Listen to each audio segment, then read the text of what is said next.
നമുക്ക് എല്ലാവർക്കും അറിയാം, നമുക്ക് എല്ലാവർക്കും 32 പല്ലാണ് ഉണ്ടാവുക. അതായത് മുകളിൽ 16 പല്ല്, താഴെ 16 പല്ല്, ഓരോ സൈഡിലുമായി 8 പല്ലുകൾ വെച്ച്.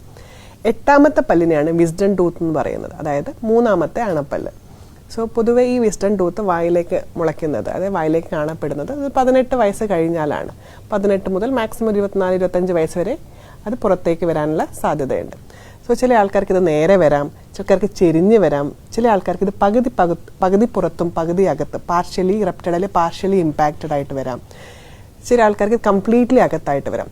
സോ ഈ വിസ്ഡം ടൂത്ത് കാരണം നിങ്ങളുടെ തൊട്ടടുത്ത പല്ലിനോ അല്ലെങ്കിൽ അവിടെയുള്ള മോണയ്ക്കോ അല്ലെങ്കിൽ അവിടെയുള്ള എല്ലിനോ എന്തെങ്കിലും ബുദ്ധിമുട്ട് തോന്നുകയാണെങ്കിൽ ഡെഫിനറ്റ്ലി അവർ എക്സ്റേ എടുത്ത് നോക്കി ആ വിസ്ഡം ടൂത്ത് കാരണം ബാക്കിയുള്ള അസോസിയേറ്റഡ് പല്ലിനോ മോണയ്ക്കോ എല്ലിനോ ഒക്കെ ഇൻഫെക്ഷൻ വരാൻ സാധ്യത ഉണ്ടെങ്കിൽ അത് എടുത്തു കളയുന്നതാണ് ഏറ്റവും നല്ലത്.